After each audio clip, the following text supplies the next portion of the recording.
السلام علیکم ورحمۃ اللہ وبرکاتہ۔ معزز ناظرین کرام، ہم نے کل تک آپ کی خدمت میں قربانی کے متعلق اور ذبح کے متعلق اور قربانی کے جانور کیسے ہونے چاہیے، کیا کیا عمریں ہیں، کیا شرائط ہیں، ان تمام پر تفصیلی گفتگو کی ہے۔ آج ہم اسی ضمن میں عقیقے کے متعلق، یہ بھی چونکہ ایک سنت ہے اور اس میں بھی جانور کی قربانی کی جاتی ہے، اس لیے اس سلسلے کو ہم آگے بڑھاتے ہوئے عقیقے کے متعلق پہلے چند احادیث مبارکہ اور پھر انشاءاللہ عز و جل اس کے مسائل سے آپ کو واقف کرائیں گے۔ مسئلہ کہ جس طرح قربانی عید الاضحیٰ میں جانور کی قربانی کرتے ہیں، بڑے جانور میں 7 حصے، تو اگر کوئی شخص 5 کی نیت یہ ہو کہ قربانی کرنی ہے اور 1 کی نیت یہ ہو کہ مجھے عقیقہ کرنا ہے، تو 2 حصے چاہے تو عقیقے کے شامل کر کے، لڑکے کا ہے تو 2 حصہ، لڑکی کا ہے تو 1 حصہ قربانی کے جانور میں عقیقے کے لیے شامل کیا جا سکتا ہے۔ تو عقیقہ کے متعلق حدیث مبارکہ کے امام بخاری نے سلمان بن عامر الضبی رضی اللہ تعالیٰ عنہ سے روایت کی، کہتے ہیں کہ میں نے رسول کریم صلی اللہ تعالیٰ علیہ وسلم کو فرماتے سنا کہ لڑکے کے ساتھ عقیقہ ہے، اس کی طرف سے خون بہاؤ یعنی جانور ذبح کرو، اور اس سے اذیت کو دور کرو یعنی اس کا سر منڈا دو۔ ابو داؤد، ترمذی، نسائی نے ام کرز رضی اللہ تعالی عنہ سے روایت کی، کہتی ہیں کہ میں نے رسول کریم صلی اللہ علیہ وسلم کو فرماتے سنا کہ لڑکے کی طرف سے 2 بکریاں اور لڑکی کی طرف سے 1، اس میں حرج نہیں کہ دونوں نر ہو یا مادہ، اگر بکری کی تو بھی جائز ہے، درست ہے، بکرا کیا تو بھی جائز و درست ہے۔ امام احمد، داؤد و ترمذی و نسائی حضرت سمرہ رضی اللہ تعالی عنہ سے راوی کہ حضور اقدس صلی اللہ علیہ وسلم نے فرمایا، لڑکا اپنے عقیقے میں گروی ہیں، 7ویں دن اس کی طرف سے جانور ذبح کیا جائے اور اس کا نام رکھا جائے اور سر مونڈا جائے۔ گروی ہونے کا مطلب یہ ہے کہ اس سے پورا نفع حاصل نہ ہوگا جب تک کہ عقیقہ نہ کیا جائے، اور بعض نے کہا کہ بچے کی سلامتی اور اس کی نشو و نما میں اچھے اوصاف ہونا عقیقہ کے ساتھ وابستہ ہیں۔ ترمذی نے امیر المومنین حضرت علی رضی اللہ تعالیٰ عنہ سے روایت کی، کہتے ہیں کہ رسول اللہ صلی اللہ علیہ وسلم نے حضرت حسن رضی اللہ تعالیٰ عنہ کی طرف سے عقیقہ میں بکری ذبح کی اور فرمایا کہ اے فاطمہ، اس کا سر منڈا دو اور بال کے وزن کے برابر چاندی صدقہ کر دو۔ ہم نے بالوں کا وزن کیا تو وہ 1 درہم یا اس سے کچھ کم تھے۔ ابو داؤد ابن عباس رضی اللہ تعالی عنہما سے راوی کہ رسول کریم صلی اللہ علیہ وسلم نے فرمایا، امام حسن و امام حسین رضی اللہ تعالی عنہ کی طرف سے 1 مینڈھا کا عقیقہ کیا، اور نسائی کی روایت میں ہے کہ 2 مینڈھے۔ یعنی مسئلہ یہ ہے کہ اگر استطاعت ہے کہ بیٹے کی جانب سے عقیقہ کر رہے ہیں تو استطاعت ہے کہ 2 بکرا ذبح کیا جائے یا 2 مینڈھا تو بھی جائز و درست ہے۔ اگر گنجائش نہیں ہے تو 1 بکرا بھی اگر یا مینڈھا ذبح کر لیں عقیقے میں لڑکے کی طرف سے تو جائز و درست ہوگا۔ لڑکی کے لیے 1 حصہ 1 مینڈھا یا 1 بکری ہے۔ جیسے وراثت کے مسائل میں نصف ہے، اسی طرح سے بھی اس میں عقیقے میں بھی نصف ہوگا۔ مسئلہ کہ حدیث پاک ہے کہ حضرت ابو داؤد و ابو ہریرہ رضی اللہ تعالیٰ عنہ سے روایت کہتے کہ زمانے جاہلیت میں ہم میں سے جب کسی کے یہاں بچہ پیدا ہوتا تو بکری ذبح کرتا اور اس کا خون بچے کے سر پر پوت دیتا۔ جب کہ اسلام آیا تو 7ویں دن ہم بکری ذبح کرتے ہیں اور پھر بچے کا سر منڈاتے ہیں اور سر پر زعفران لگا دیتے ہیں۔ ابو داؤد، ترمذی، ابو رافع رضی اللہ تعالیٰ عنہ سے راوی کہتے ہیں کہ جب اذان کہی جائے تو نماز کے لیے وہی اذان کہی جائے جو نماز کے لیے کہی جاتی، یعنی اللہ اکبر اللہ اکبر اللہ اکبر اللہ اکبر، اشہد ان لا الہ الا اللہ اشہد ان لا الہ الا اللہ اشہد ان محمد رسول اللہ اشہد ان محمد رسول اللہ، حی علی الصلاۃ حی علی الصلاۃ حی علی الفلاح حی علی الفلاح، اللہ اکبر لا الہ الا اللہ۔ یہ اذان میں بھی یہی نماز میں بھی کے لیے بھی یہی اذان ہوتی ہے، اور بچے کی پیدائش پر بھی یہی اذان کہی جاتی ہے۔ امام مسلم حضرت عائشہ صدیقہ رضی اللہ تعالیٰ عنہ سے راوی کہتے ہیں کہ رسول کریم صلی اللہ علیہ وسلم کی خدمت میں بچے لائے جاتے اور حضور صلی اللہ علیہ وسلم ان کے لیے برکت کی دعا کرتے اور تحنیک کرتے۔ تحنیک یعنی کوئی چیز مثلا کھجور وغیرہ چبا کر کسی متقی، پرہیزگار، نیک، نمازی، باشرہ شخص سے کوئی میٹھی چیز یا کوئی نرم چیز چبا کے وہ اپنے منہ سے نکال کے اس بچے، پیدا ہونے والے بچے کے تالو میں لگا دے، تو اس سے اس کی برکت اور بچے کے نیک اور صالح ہونے سے یہ وابستہ ہے۔ تو فرمایا کہ ایک مثلا کھجور چبا کر اس کے تالو میں لگا دیتے کہ سب سے پہلے اس کے شکم میں حضور کا لعاب دہن پہنچے۔ بخاری مسلم حضرت اسماء بنت ابی بکر صدیق رضی اللہ تعالیٰ عنہما سے راوی کہتی کہ عبداللہ بن زبیر رضی اللہ تعالیٰ عنہ مکہ ہی میں ہجرت سے قبل میرے پیٹ میں تھے، بعد ہجرت قبا میں یہ پیدا ہوئے، اس میں ان کو رسول کریم صلی اللہ علیہ وسلم کی خدمت میں لائی اور حضور کی گود میں ان کو رکھ دیا۔ پھر حضور صلی اللہ علیہ وسلم نے کھجور منگائی اور چبا کر ان کے منہ میں ڈال دی اور ان کے لیے دعائے برکت کی، اور بعد ہجرت مسلمان مہاجرین کے یہاں یہ سب سے پہلے بچے ہیں۔ اب مسائل بیان کیے جا رہے ہیں کہ بچہ پیدا ہونے کی شکری میں جو جانور ذبح کیا جاتا ہے اسے عقیقہ کہا جاتا ہے۔ حنفیہ کے نزدیک عقیقہ مباح اور مستحب ہے۔ یہ جو بعض کتابوں میں مذکور ہے کہ عقیقہ سنت نہیں، اس سے مراد یہ ہے کہ سنت مؤکدہ نہیں، ورنہ جب خود حضور صلی اللہ علیہ وسلم کے فعل سے اس کا ثبوت موجود ہے تو مطلقاً اس کی سنت سے انکار نہیں کیا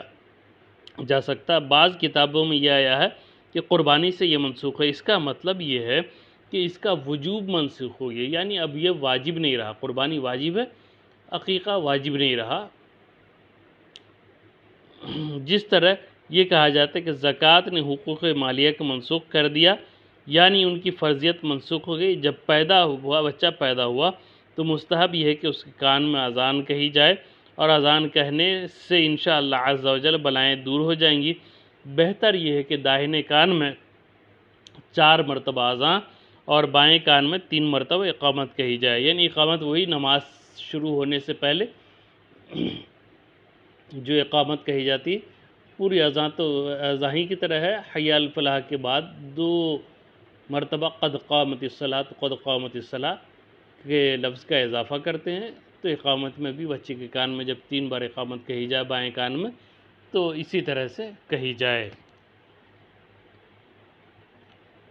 بہت لوگوں میں یہ رواج ہے کہ لڑکا پیدا ہوتا ہے تو اذان کہی جاتی ہے اور لڑکی پیدا ہوتی ہے تو نہیں کہتے۔ ایسا نہیں کرنا چاہیے، بلکہ لڑکی پیدا ہو جب بھی اذان اقامت کہی جائے 7ویں دن اس کا نام رکھا جائے، اس کا سر مونڈا جائے اور سر مونڈنے کے وقت عقیقہ کیا جائے، اور بالوں کو وزن کر کے اتنی چاندی یا سونا صدقہ کر دیں۔ اب ہم نے پہلے ہی بتا دیا کہ بالوں کا وزن کتنا ہو سکتا ہے، تو 1 درہم یا اس سے کچھ کم ہو سکتا ہے، یہ بہت زیادہ نہیں ہے، اور ہر وہ شخص جو عقیقہ کرنے کی استطاعت رکھتا ہے اتنا سا سونا یا چاندی اس کے مساوی رقم وہ بچے کی جانب سے صدقہ کر دے۔ ہندوستان میں عموماً بچہ پیدا ہونے پر چھٹی کی جاتی ہے، چھٹی چلا، اس کا شریعت میں کوئی تصور نہیں ہے اور یہ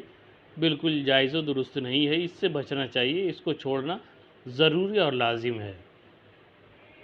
جو عمل حضور پاک علیہ الصلوۃ والسلام سے ثابت ہے، یعنی جو عمل سنت ہے، ہمیں اسے اختیار کرنا چاہیے، نہ کہ کوئی بھی جو ہمارے معاشرے میں غیر شرعی مسائل یا رواج رسم رائج ہو گئی اس سے ہمیں احتراز کرنا چاہیے۔ عقیقہ سے بہت سے زائد رسوم میں اور عقیقے کے عقیقہ کرنے سے سنت بھی ادا ہو جائے اور مہمانوں کے کھلانے کے لیے گوشت بھی ہو جائے۔ بچے کے تعلق سے کہا جا رہا ہے کہ اچھا نام رکھا جائے۔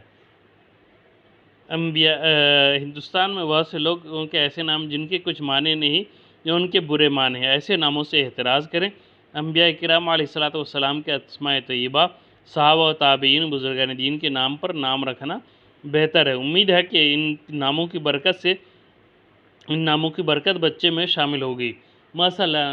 عبداللہ یا عبد الرحمن یا عبد الرحیم نام رکھا تو ہمارے یہاں رواج ہے، معاشرے میں عام بات یہ ہو گئی کہ اگر کسی کا نام عبد الرحمن یا عبد الرحیم یا عبداللہ رکھا گیا تو صرف رحمان کہتے ہیں، یہ ناجائز و حرام ہے۔ رحیم کہتے ہیں، یہ ناجائز و حرام ہے، بلکہ عبد الرحمن عبد الرحیم کہا جائے پورے نام کے ساتھ، چونکہ رحمان اور رحیم غیر خدا کو کہنا حرام ہے۔ اللہ اکبر کبیرہ، ذرا اندازہ لگائیں کہ کتنا بڑا گناہ ہم دن بھر میں کرتے ہیں۔ تو جب بھی کہیں پورا نام لیں، عبد الرحیم یا عبد الرحمن، عبد الستار، عبد الغفار، اس طرح سے اگر ہم نے اللہ تعالیٰ کی صفاتی ناموں کے ساتھ اپنے بچوں کے نام رکھے ہیں تو وہ پورے نام لیے جائیں، ادھورے نام نہ لیے جائیں کہ یہ گناہ کا باعث ہے۔ اسی طرح عبد الخالق اور عبد المعبود کو عبد الخالق کو خالق اور عبد المعبود کو معبود کہتے ہیں۔ اس قسم کے ناموں میں ایسی ناجائز ترمیم ہرگز نہ کی جائے۔ اس طرح بہت کثرت سے ناموں میں تصغیر کا رواج ہے، یعنی نام کو اس طرح بگاڑ دیتے ہیں جس سے حقارت نکلتی، اور ایسے ناموں میں تصغیر ہرگز جائز نہیں۔ لہٰذا جہاں یہ گمان ہو کہ ناموں کی تصغیر کی جائے گی تو ایسے نام نہ رکھے جائیں، کہ عموماً بہت سارے ایسے نام ہوتے ہیں جو ہم پورا نہیں لیتے اور پیار میں آ کے کچھ کو کچھ نام دے دیتے ہیں، تو ایسی ترمیم جائز نہیں ہے۔ محمد سب سے پیارا نام ہے، اس سے زیادہ مناسب اور پیارا نام کوئی ہو ہی نہیں سکتا، اور اس کے برکات بھی بے شمار ہیں۔ تو لہٰذا ہم اپنے بچوں کے نام محمد ضرور رکھیں۔ ہم ساؤتھ انڈیا میں دیکھتے کہ بہت سارے بچے صرف اپنا نام بتاتے ہیں، لیکن جیسے اسماعیل، فہد، نواز، مظفر، ان ناموں کے ساتھ ہم محمد لگا دیں تو یہ زیادہ۔ بعض لوگ یہ کہتے ہیں ہم لوگ محمد نہیں ہے، ہم لوگ سید ہیں۔ تو سید ہوئے کہاں سے؟ جب تک محمد نہیں ہے تو سید کوئی کیسے ہو سکتا ہے؟ تو لہٰذا اس نام کی برکت حاصل کرنے کے لیے اپنے بچوں کے ناموں کے ساتھ لفظ محمد ضرور لگائیں ابتدا میں، اور اگر صرف محمد نام رکھنا چاہیں تو صرف محمد بھی نہ رکھے بلکہ غلام محمد نام رکھا جائے، یا غلام احمد، اس طرح سے نام رکھنا درست ہے، لیکن صرف محمد رکھنا یہ بھی بے ادبی کے مماثل ہے، لہٰذا اس سے احتیاط کیا جائے۔ محمد بہت پیارا نام، اس نام کی بہت بڑی تعریف حدیث میں آئی ہے کہ اگر تصغیر کا اندیشہ نہ ہو تو یہ نام رکھا نہ جائے۔ اور ایک صورت یہ ہے کہ عقیقے کا نام ہو اور پکارنے کے لیے کوئی دوسرا نام تجویز کر لیا جائے، اور ہندوستان میں ایسا بہت ہوتا ہے کہ ایک شخص کے کئی نام ہوتے، اس صورت میں نام کی برکت بھی ہوگی اور تصغیر سے بھی بچ جائیں گے۔ مثلا مردہ بچہ پیدا ہوا تو اس کا نام رکھنے کی ضرورت نہیں، بغیر نام کے اس کو دفن کر دیں، اور زندہ پیدا ہو تو اس کا نام رکھا جائے اگرچہ بچہ پیدا ہو کر مر گیا، یعنی اگر وہ دنیا میں زندہ آیا، ایک سانس بھی اس نے لے لی ہے تو اس کا نام رکھا جائے گا، لیکن اگر پیدا ہونے سے پہلے ہی وہ فوت ہو چکا ہے تو اس کا نام نہیں رکھا جائے گا۔ عقیقے کے لیے 7واں دن بہتر، اور 7ویں دن نہ کر سکے تو جب چاہیں کر سکتے ہیں،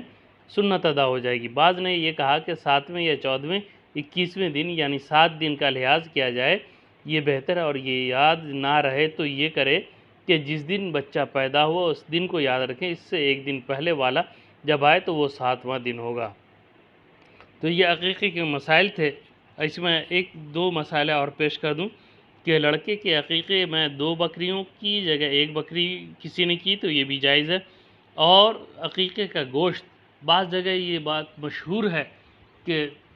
عقیقے کا گوشت ماں باپ نہیں کھا سکتے، دادا دادی نہیں کھا سکتے، نانا نانی نہیں کھا سکتے، بھائی ان سے زیادہ مستحق، ان سے زیادہ حق اور کس کا ہو سکتا ہے؟ تو یہ بالکل ناجائز اور غلط بات ہے، شریعت سے اس کا کوئی لینا دینا نہیں۔ ہر شخص، ہر رشتہ دار کھا سکتا ہے۔ اگر دعوت کر رہے ہیں تو بعض لوگ یہ پوچھتے ہیں کہ بھئی قربانی کے عقیقے کے جانور کے بعد ہمیں گوشت الگ سے اور لینا ہے یا نہیں لینا ہے؟ بھئی اگر بکرے میں جتنا گوشت نکلا تو اگر وہ مہمانوں کے لیے کافی ہے تو پھر الگ سے خرید کر ملانے کی ضرورت نہیں، اگر ناکافی ہے تو پھر خرید کے ملا سکتے ہیں، کوئی ایسا شرعی حکم نہیں ہے کہ ملانا ہی ہے۔ یہ غلط طریقہ ہے، یہ غلط مسائل ہیں، اس سے بچنا چاہیے۔ اس کی کھال کا بھی وہی حکم ہے جو قربانی کے جانور کا ہے،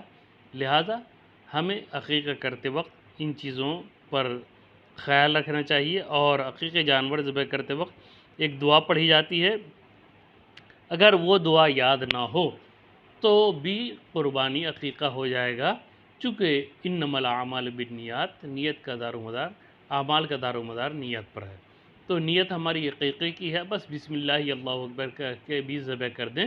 تو یہ عقیقہ درست ہے۔ جزاک اللہ، السلام علیکم ورحمۃ اللہ وبرکاتہ۔